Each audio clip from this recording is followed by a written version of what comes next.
What's good, y'all? Welcome back to the JHL Hoops channel, and we're back talking more NBA. It's been a minute, but I assure you, the consistency will come, okay? It's just trying to sort out what's been going on in my life. That's all it is. Anyways, let's just get straight into it.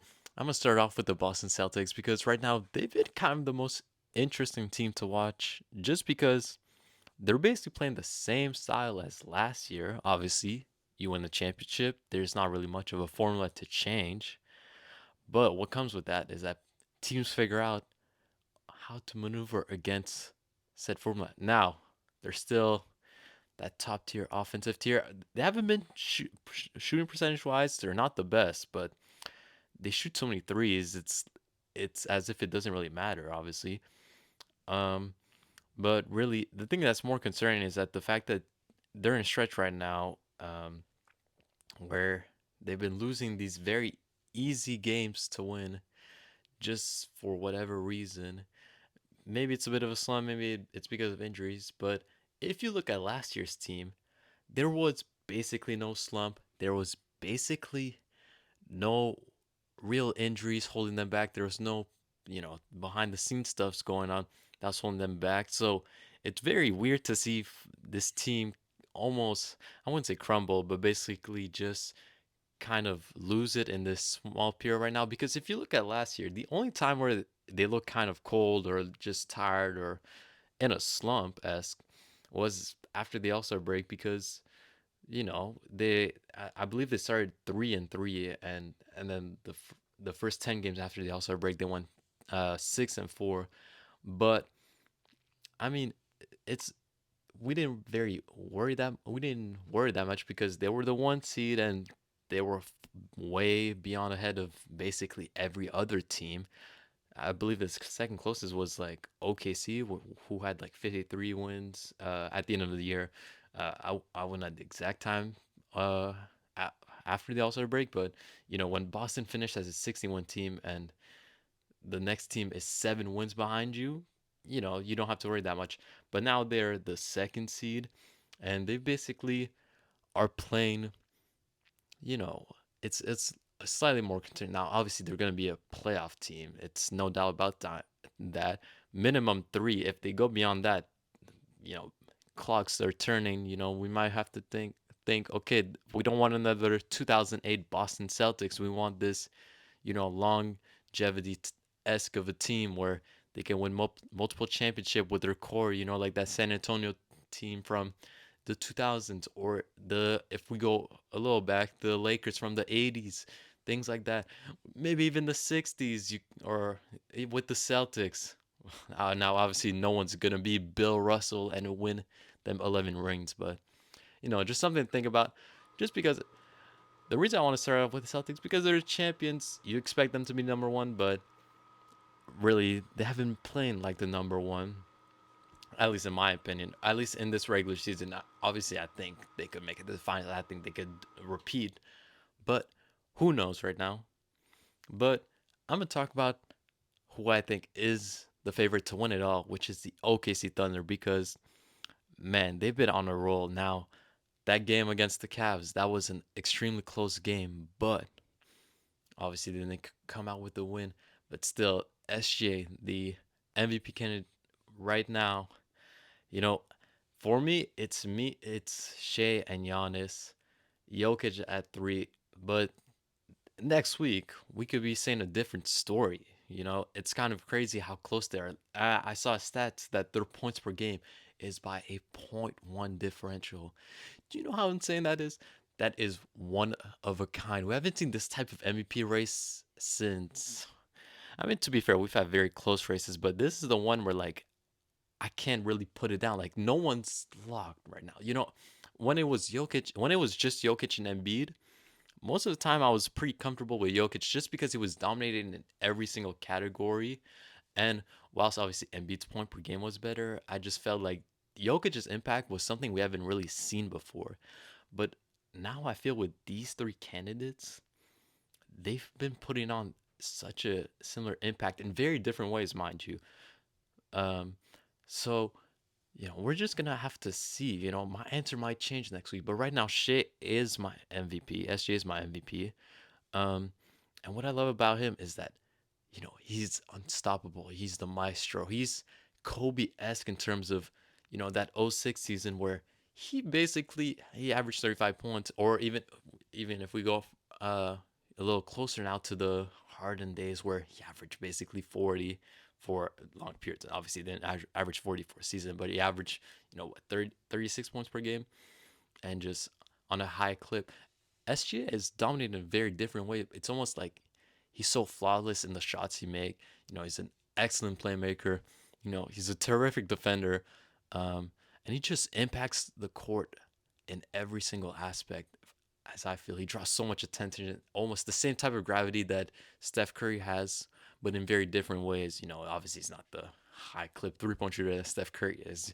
I don't think no one in the league will ever be that way for a while, but yeah, it's just funny.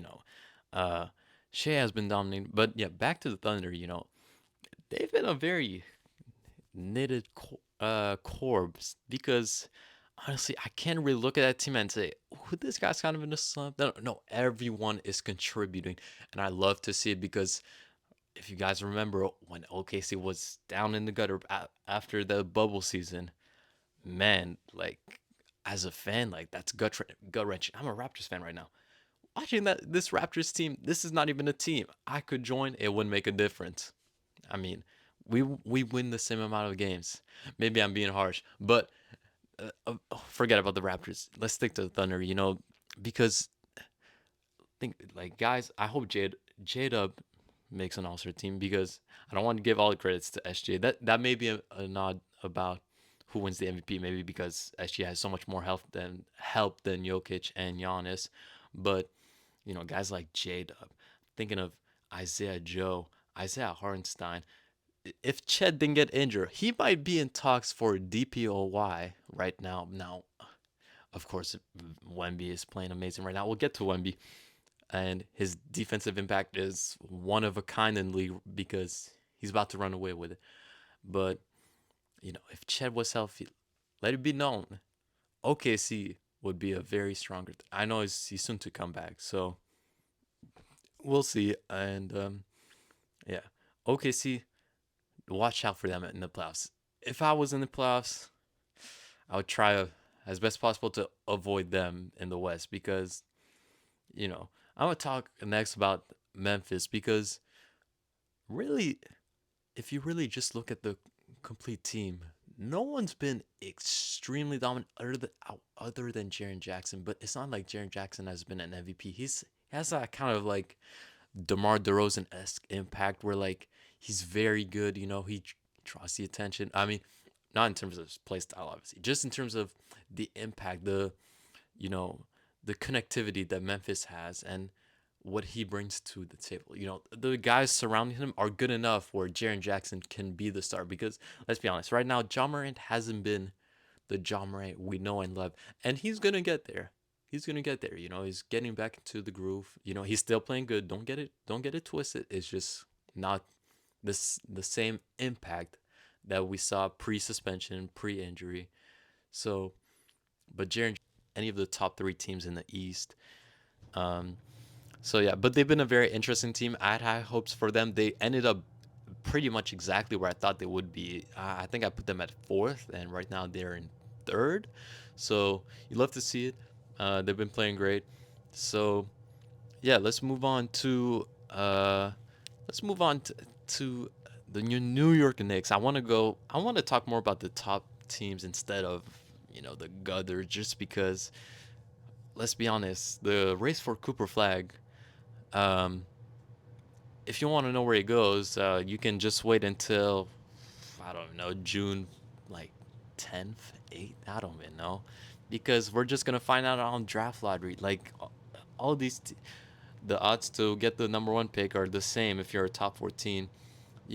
Who knows? You could be like the Hawks and you could be extremely lucky, or you could just be like any other of these regular tanking teams. You could be like the Sixers trust the process teams. But yeah, you know what? Actually, I'm gonna switch it to the Sixers just because. I am very concerned for them right now. They remind me of the Lakers when Kobe was at the end of his tenure, end of his career, and they were like, let's bring in Steve Nash. Let's bring in Dwight Howard. And you know what happened? Nothing. It was a waste of time, waste of money. You know, it was pointless.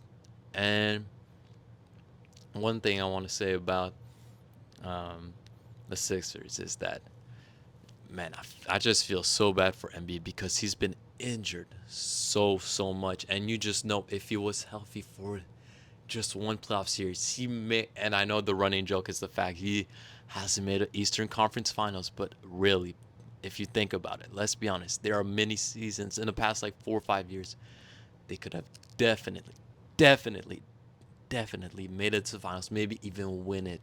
So it just sucks to see. And the funny thing is, I was very high on the Sixers because the Sixers, most of the times, were able to hold it down uh, when Embiid was out. But I thought Paul George was gonna hold it down for in the times that Embiid was gonna be out because we knew Embiid was gonna be injured all this time and whatnot. But man, I'm Paul George has been horrendous. He has been bad, and it's Father Time is coming. He really isn't really doing anything particularly good or that we know from Paul George, and it's kind of weird. He really just turned off the switch. I don't know what it is.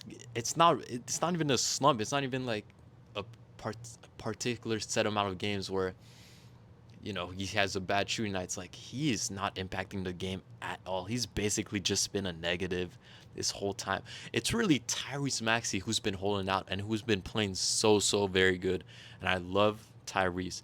And you know, looking at the team now, like I assume either next year, even maybe this offseason, Embiid and I mean, I don't know what value they'll get out of Paul George because he's been playing so bad, but even Embiid because he's injured all the time, it's like, man, who knows?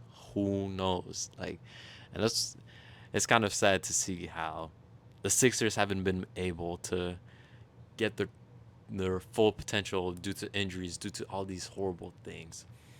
But yeah, you know what? Let me get back to the Knicks now because um, they're one of the most solid teams in terms of um, just the overall impact with all the guys around the team or the main guys around the team. They all stepped up. The Mikal Bridges, the OG Anobis, the Josh Hart. They've all been very solid, and the team itself just has been able to hold it down. But obviously the impact with Jalen Brunson, which you could argue is the best point guard in the East right now. Actually, I wouldn't say you could. He is the best point guard in the East. Closest guy would be, I don't know, like Donovan Mitchell. Yeah, probably Donovan Mitchell. Honestly, like I'm thinking maybe Kate Cunningham if you want to throw a left curveball. I don't know, but yeah, Jalen Brunson has been nice. Cat playing MVP type of basketball. This is easily his career year for Cat. I don't know what they were doing in Minnesota, but he's extremely motivated now. You can tell his impact. Maybe it's just because he plays in the East, and the East is an easier conference to play in. But Cat has been so impactful in so many ways that it's not necessarily that he's gotten something new out of his game. It's more so just the fact that it looks like he feels better playing on the Knicks. Like it's like how would you describe this? Almost like he has the same skill sets he had. He basically just took them a notch up, and now he's a top 6 MVP candidate. Um, so yeah, Knicks. I really love that core. I think they could be the 1 seed, assuming the Knicks or the Cavs slow down, just because the Cavs have been um, right now they're number 7, and we're at the halfway point of the season. They're number 7 in strength of schedule, or so. No, well, the Knicks are 1 actually. So who knows? Obviously, strength of schedule doesn't say everything, just because what if guys get injured? What if this or that?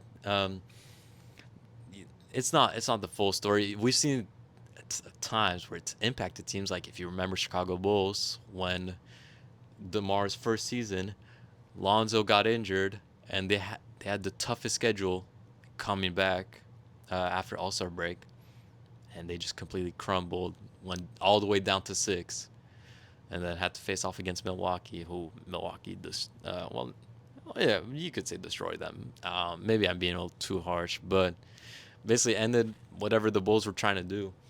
But yeah, anyways, let's speaking of the Cavs. Right now they're on pace to win 72 games. Um, well, at least before they lost to the Pacers just a couple hours ago, because right now that you have a 33-5 record. I don't have the records on me. I just have Tankathon with me right now, but I can just check real quick if I just oh yeah, they're hold on, let's see. Yeah, 33-5. So yeah, they just lost to the Pacers. Great win for the Pacers, by the way. But in terms of the Cavs, I don't think it should be worried that much. It's a great learning lessons just because they've been so hot. They were 9-1. I think their 11 game or 12 game win streak just got snapped by the Pacers. But it was inevitable. They weren't about to go what like 78 or yeah 78-4. Um, they were bound to lose, and it just so happens that the Pacers beat them. And it's not. It just happens. It's the NBA. Sometimes you lose to these somewhat good teams. Sometimes you lose to the bottom of the barrel. Sometimes you lose to the top dogs. They lost twice to the Atlanta Hawks, and it was back to back, which is kind of funny for the Hawks, obviously. But for the Cavs, it's just like that's just what's gonna happen. But it's all about just keeping that mental focus. Don't lose it once you lose one game. Let's keep the momentum we already had. We lost a little bit of it, but let's try to push back and get back to where we were. And you know, the Cavs have been so interesting because they're basically what the T-Wolves were trying to do or what they were doing last year, and then just traded away. Think about it. Two Twin Towers last year, Cat and Gobert. They were tied for the 1 seed in the West. They were a great defense team. I don't remember their offense. I don't remember their offense being that good. I might have to check, but um, now we look at the Cavs. They're great on offense. They're great on defense, and basically basically what the Cavs are is basically the T-Wolves, except with instead of Gobert and Towns, it's just Jared Allen and it's Evan Mobley. So it's been very nice to see almost how they stole the formula from the T-Wolves. I think the one thing they added, I mean, for one, I think Mobley has been extremely impactful. He's been very, very good on the defensive end, also on the offensive end. Um, but it's really been Garland and Evan Mobley who've been the lob threat on offense. Now, obviously, their defense, it's not like Garland and Mitchell are like the greatest defenders in the world, but it's just the fact that Mobley and Allen can just stretch out to the perimeter and then contest some threes and whatnot. So yeah, I love the Cavs. In terms of what they're going to do in the playoffs, we'll have to see. I do think they could win it all. It's just really it's all the experience. I mean, there's no team that I've been like, man, that team could get them other than the Thunder. You know, I don't think Boston has been that that much of a threat to the Cavs. Uh, the Knicks, who knows? It just depends. Just because Cat is obviously the better center out of Allen and Mobley, so that's really the only small difference. And also, Brunson is better point guard than Garland. I mean, not Garland and Mitchell combined, but just individually, they're better. But I don't know. Their starting unit, the Cavs starting unit is great. The bench has been great. So who knows? Who knows? But next up, let's go back to some more award talks, just because I want to talk about DPOY. Because something that frustrated me was they gave out the Defensive Player of the Year, Defensive Player of the Month awards in December. They gave it to Jaren Jackson Jr. for the West, and it was they gave it to Evan Mobley in the East, which was deserved, Evan Mobley has been a great defender. I wasn't mad at that. What I was mad at is Jaren Jackson Jr., which I think he should be in the DPOY conversation. But who was left out? Victor Wembanyama, the alien, the Frenchman, the chess player. He has been phenomenal on defense. There's no defender that is as much of a threat as Victor Wembanyama. And there was a great quote by Thinking Basketball. Shout out to Thinking Basketball. And he basically explained how Steph Curry, when he's on the floor, he sucks the gravity out of the other team. Everyone goes to him. Goes to him. Now Victor Wembanyama is like kryptonite. Everyone get away from him. He's gonna take your powers away. Because if you get close to him, you could just see guards. They just run past him. They just they try to get away from him. They don't even look behind them because they know Victor is about to do that. You know? So yeah. Hopefully the media or I don't yeah, the media can just tune into a few Spurs games because they're in playoff contention right now. I believe. I believe they're. I mean, they've been losing a little bit. I believe they're 11th in the West, but they're basically tied for yeah, or one game behind 10th spot behind the Warriors, who haven't been that good. But yeah, Victor has been amazing, and I'm kind of sad that he's not the front runner. According to the NBA, to these media personnels, it doesn't make any sense at all to me. So yeah, that's my little rant for Victor Wembanyama. Um, just a few quick notes, really, just because those were most of the teams I want to talk about. Shout out to Detroit. I really love their team right now, just because they basically signed just a bunch of veteran forwards. Not the craziest guys. The only weird thing was like Malik Beasley, who came in, I believe, late August or sometime later, because Malik Beasley was a free agent for a while, and now you can see his impact on the Pistons. Now, obviously, they're not a top tier team, but I love Kay Cunningham and how much he needed this, because last year that team was garbage. Let's forget about last year. This year, they're going to be a playing contention. I hope they win because I love Cade. I love how he plays. Um, and guys like even like Tobias Harris and even guys like Tim Hardaway Jr., they've been so impactful. You can see the impact they've had, and hopefully this can stay like this. Hopefully this is not a 2018 Pistons where they get Blake Griffin and oh my goodness, Lob City in Detroit. But no, just throw that in the garbage. It's a new era for Detroit. Shout out Detroit. This isn't really a shout out, but Minnesota has been the most interesting team to watch because, man, it's just so weird. Like, they're so frustrated with themselves, and it's like, man, you can tell they miss Cat just because how well Cat has been playing. But man, I just I just want to say how interesting they're to watch just because they're so frustrated. Anthony Edwards, he's not playing the greatest. And there was that one press conference where it's basically he doesn't want to pass, he wants to shoot it, he wants the ball for himself. I guess you want to play that way, but at the same time, like if you want to win games, it's not about you, it's about the team. Um, I'm sure they'll figure it out because they have great players. It's just the meshing has been bad. So yeah, the Clippers, they've been holding out for a while. I was surprised how high they are.